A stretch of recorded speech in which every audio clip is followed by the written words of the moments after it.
haunted local train. Mihir sprinted down the platform, his backpack bouncing against his shoulders. The clock on the station wall read 12:45 am, and the last local train to Borivali was just about to leave Churchgate station. Made it. He gasped, leaping into the nearest compartment as the doors slid shut behind him. He leaned against a pole, catching his breath. The compartment was strangely empty for a Mumbai local, even at this hour. Usually, there were at least a few sleepy passengers or the occasional late-night workers heading home. But tonight, there was no one. Mihir shrugged it off. Maybe everyone else had taken the earlier train. He dropped onto one of the hard blue seats, his eyes scanning the graffiti-covered walls. The rhythmic clatter of the train's wheels on the tracks was almost soothing. As the train pulled out of the next station, Mihir noticed something odd. The lights in his compartment flickered, casting eerie shadows across the seats. He glanced out the window and saw the other compartments were fully lit and filled with people. Laughter, chatter, and movement, all the usual noise of a late-night train, floated faintly through the air. Why is it so quiet here? He muttered to himself. The train slowed at another station. Mihir looked around, expecting someone to board. But no one did. The door slid shut, and the train moved again. That's when he heard it, a low, faint whisper. Mihir froze. He turned his head slowly, his heart pounding. The whisper seemed to come from the far end of the compartment. "Who's there?"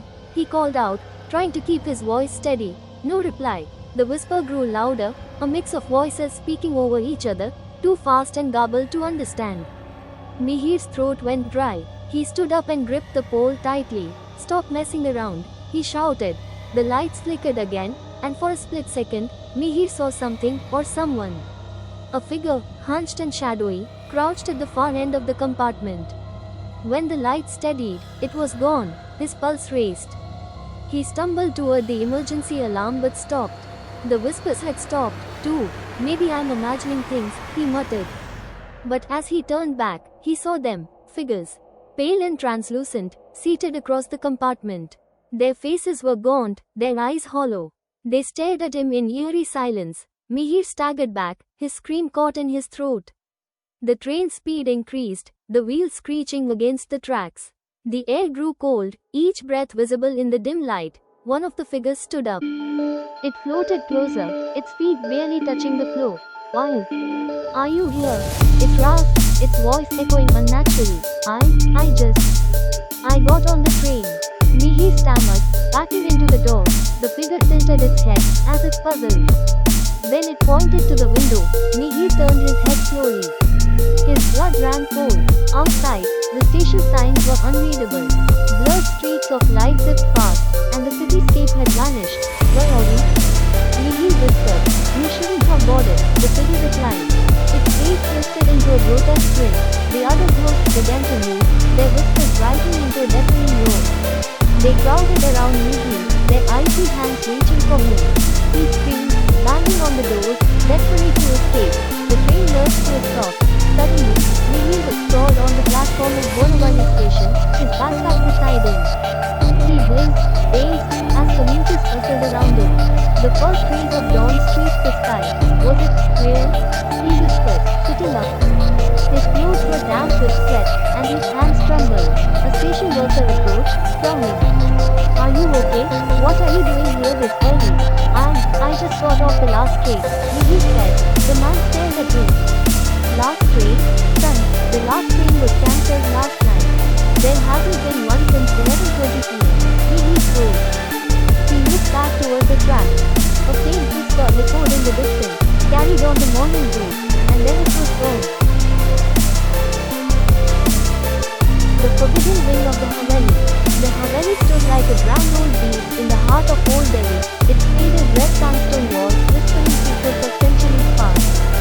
Meera and Madhav, the teenage children of the landlord, had always been fascinated by its maze-like corridors, intricate carvings, and towering arches.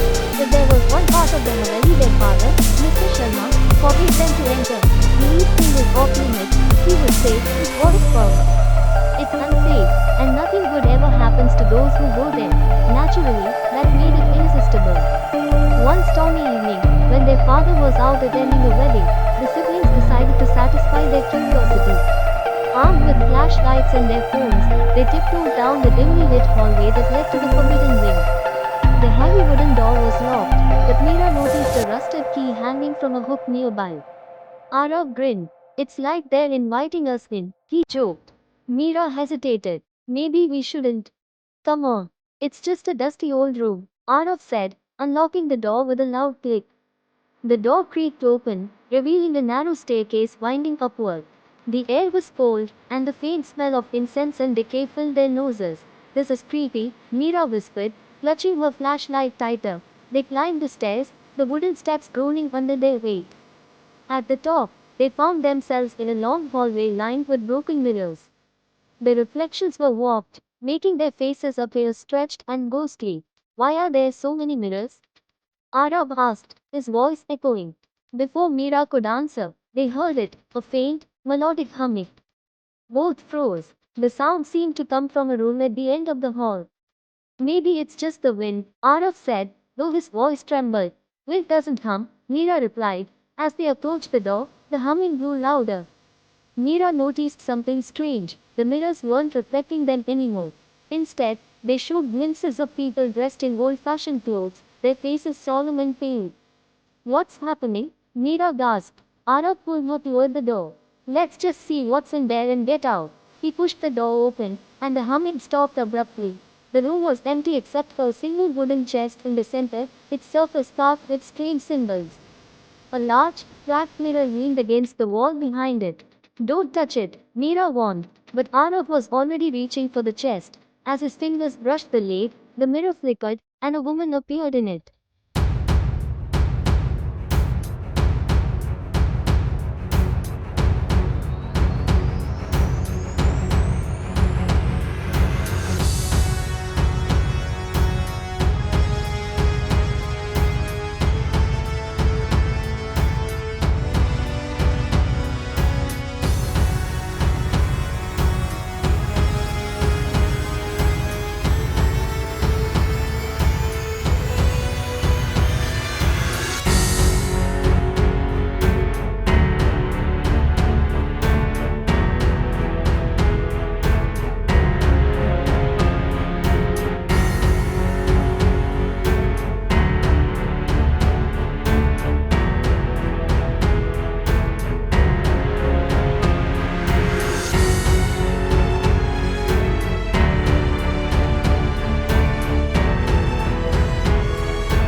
Wing again.